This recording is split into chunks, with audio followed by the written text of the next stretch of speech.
예수님께서 여러분과 함께 요한이 전한 거룩한 복음입니다. 그때 유다인들이 돌을 집어들어 예수님께 던지려고 하였다. 예수님께서 그들에게 말씀하셨다. 나는 아버지의 분부에 따라 너희에게 좋은 일을 많이 보여주었다. 그 가운데에서 어떤 일로 나에게 돌을 던지려고 하느냐? 유다인들이 예수님께 좋은 일을 하였기 때문이 아니라 하느님을 모독하였기 때문에 당신에게 돌을 던지는 것이요. 당신은 사람이면서 하느님으로 자처하고 있어 하고 대답하자 예수님께서 그들에게 말씀하셨다. 너희 율법에 내가 이르건대 너희는 신이다 라고 기록되어 있지 않느냐. 획기될 수 없는 성경에서 하느님의 말씀을 받은 이들을 신이라고 하였는데 아버지께서 거룩하게 하시어 이 세상에 보내신 내가 나는 하느님의 아들이다 하였다 해서 당신은 하느님을 모독하고 있소 하고 말할 수 있느냐. 내가 내 아버지의 일들을 하고 있지 않다면 나를 믿지 않아도 좋다. 그러나 내가 그 일들을 하고 있다면 나를 믿지 않더라도 그 일들을 믿어라. 그러면 아버지께서 내 안에 계시고 내가 아버지 안에 있다는 것을 너희가 깨달아 알게 될 것이다. 그러자 유다인들이 다시 예수님을 잡으려고 하였지만 예수님께서는 그들의 손을 벗어나셨다. 예수님께서는 다시 요르단강 건너편 요한이 전에 세례를 주던 곳으로 물러가시어 그곳에 머무르셨다. 그러자 많은 사람이 그분께 몰려와 서로 말하였다.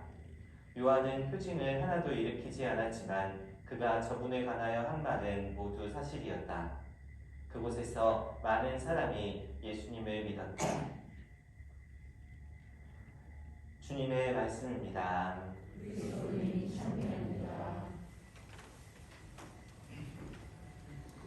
예수님, 오늘 하루 잘들 지내셨어요?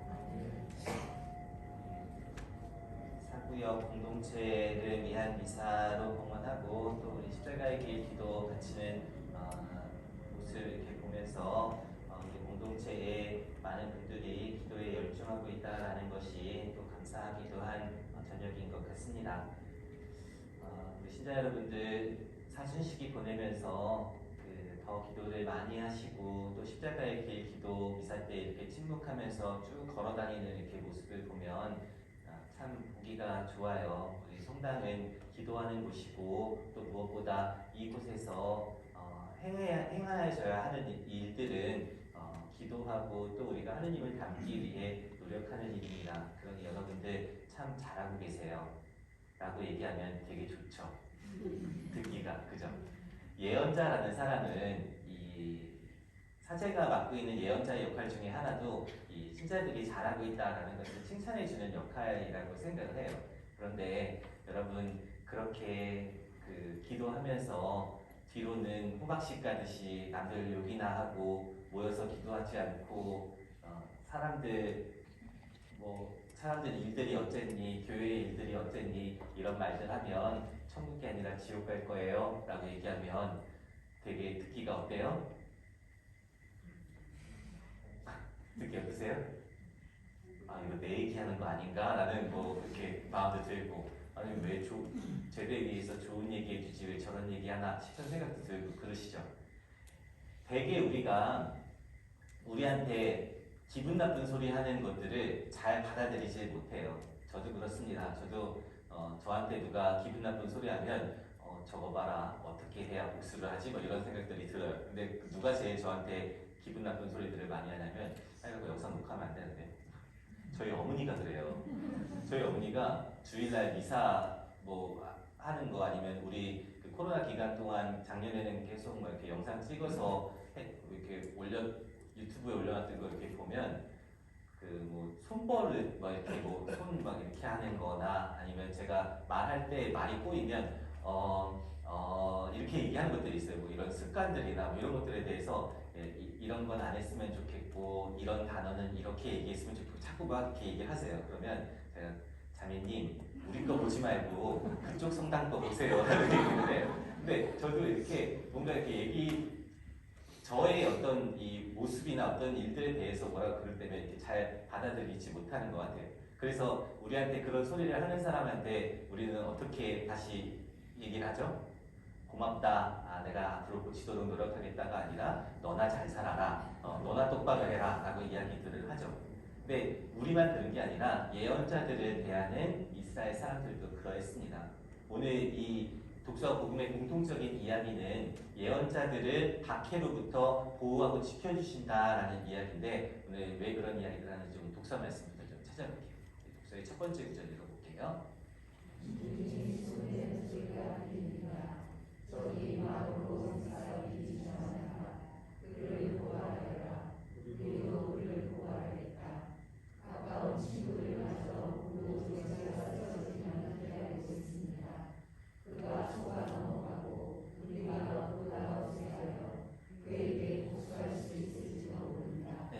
예레미야 예언자를 사람들은 마고르 미사빕이라고 불렀습니다. 이 마고르 미사빕이라는 말은 사방의 공포라는 뜻이에요. 그러니까 이 사람은 사방에 있는 모든 사람들이 이 사람을 다 싫어했다라는 뜻이에요. 왜냐하면 이 예레미야 예언자가 예언했던 것은 우리가 하느님께 충실하지 않아서 언젠가는 이 나라가 망하게 될 거고 딴 나라로 쫓겨가게 될 거고 거기서 유배생활을 해야 할 것이다 라는 이야기를 선포하니까 사람들은 왜 재수없게 저런 얘기를 하지? 라고 하면서 예언자의 선포를 듣기 싫은 말이라고 생각을 했습니다. 그래서 가까운 친구들마저도 예레미야와 가까웠던 사람들마저도 그를 싫어하고 그가 무너지기만을 기다렸다라고 이야기를 합니다. 하느님 앞에 충실하지 못했기 때문에 우리의 삶이 어려워질 수도 있다라고 말했던 이 예언자의 선포를 듣기 싫어하던 사람들은 그를 그저 박해하고 재수없다라고 이야기하였습니다. 예언자의 메시지에서 중요한 건 하느님께서 이 백성들이 다르게 살기를 바라시고 돌아오기를 바라신다라는 것이었는데 이 백성에게는 그저 우리에게 기분 나쁜 소리 하는 예언자라고 받아들여졌던 것입니다. 예레미야는 이 얘기를 하느님께 바치면서도 제가 부끄러움을 당하지 않게 해주십시오. 제가 이 어려움 속에서 이 박해 속에서 하느님의 일들이 이루어진다라는 것을 제 눈으로 보게 해주십시오 라고 기도하는데 오늘 그 기도와 오늘 화답송으로 바치는 시편 18편의 기도는 이 비슷한 이야기들을 하고 있어요. 화답송의 첫 번째 구절 읽어볼게요.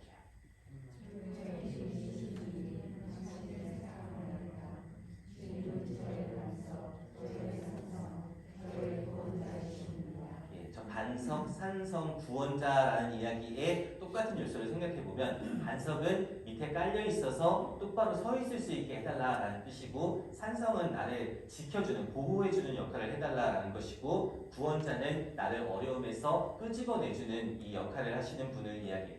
이 사람에게, 이 노래를 바치는 사람에게 하느님은 그런 분이셨어요. 지켜주시고 세워주시고 또 내가 어려움에 있을 때 구해주시는 분이라고. 근데 얼마나 어려웠냐면요. 세 번째 구절로 가볼게요.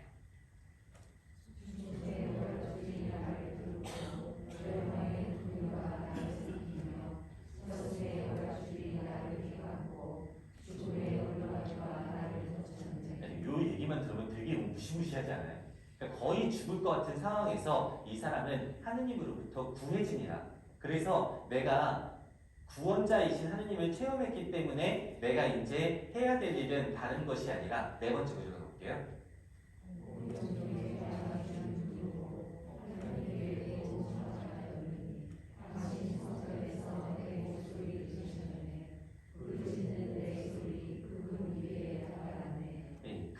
하느님께서 나를 구해주시는 분이시다라는 사실을 기억하고 내가 예언자적 선포를 두려워하지 않겠다라는 내용이 시편 18편의 내용인 것입니다.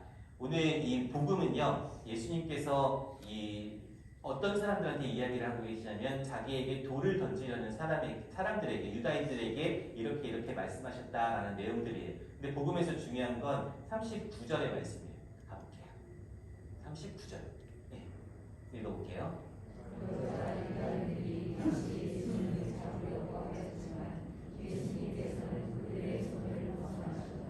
오늘 독서와 복음의 공통된 얘기는 보니까 예언자적 선포가 우리 삶에는 꼭 필요한데 그 예언자적 선포에 대해서 사람들이 무조건적으로 받아들이진 않아요. 박해라는 것들이 생겨날 수도 있습니다. 그렇지만 그 박해에서 하느님께서는 예언자를 지켜주시고 당신의 아드님을 보호하신다라는 공통적인 이야기들을 하는데 우리 삶에 우리 가정 안에 예언자적 메시지가 필요할 때가 있어요.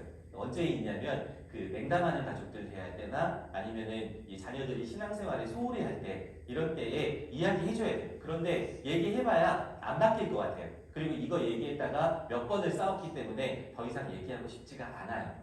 그래서 우리는 그 예언자적 선포에 대해서 두려워하거나 이거 언젠가 깨달을 날이 오겠지라고 생각을 해버립니다.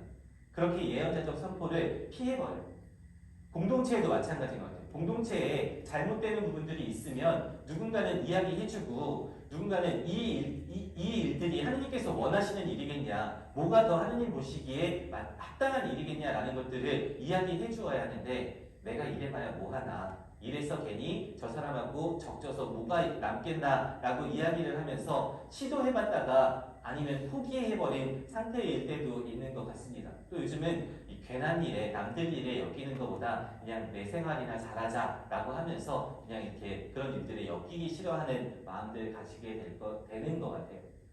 그런데 우리 삶에는 이 예언자적 선포라는 것이 꼭 필요합니다. 왜냐하면 이게 없으면 우리는 그냥 내가 살고 있는 것이 잘 살고 있고 이 정도면 괜찮다라고 받아들이기 때문이에요. 근데 이 예언자적 선포하고 불평이라는 것하고는 좀 구분을 해야 되는 것 같아요. 그냥 그게 내가 보기에 꼴보기 싫고 내가 보기에 나랑 안 맞고 그래서 내가 이야기하는 건 예언자적 선포가 아니라 그냥 불만을 이야기하는 걸 수도 있어요. 내가 예언자적 선포를 한다라고 생각하면서 오히려 예언자를 박해했던 그 목소리처럼 내 불평만 이야기하고 있을 때도 있는 것 같습니다. 그건 예언자들을 박해했던 사람들과 같은 모습일 것 같아요. 내 마음에 들지 않으니까 이야기하는 건 그저 불평일 따름입니다. 우리가 생각해야 하는 것은 우리 가정 안에 또 우리 공동체 안에 하느님의 뜻이 무엇일까? 하느님께서 원하시는 것이 무엇일까? 우리가 가리고 있어서 못 찾고 있는 하느님의 계획이 무엇일까라는 것들을 발견하고 또 서로 알려주고 깨달아 알아가는 일들이라 생각합니다. 오늘 독서와 복음의 공통적인 메시지는 그 하느님께서 악인들의 손에서 당신의 예언자를 구하신다라는 이야기인데 우리가 우리 가정 안에 공동체 안에 내가 예언자의 역할로서 해야 되는 것들이 있다면 해야 되는 말들이나 행동이나 그런 것들이 있다면 두려워하지 않고 하느님께서 지켜주실 거다라는 그 약속을 믿으면서 우리가 그런 어떤 예언자적 선포를 두려워하지 말아야 할 것이다 라는 생각이 듭니다. 오늘 이 미사를 봉헌하면서 우리도 그러한 예언자적 사명을 살아갈 수 있기를 청하는 마음으로 이 미사를 봉헌합시다. 아멘.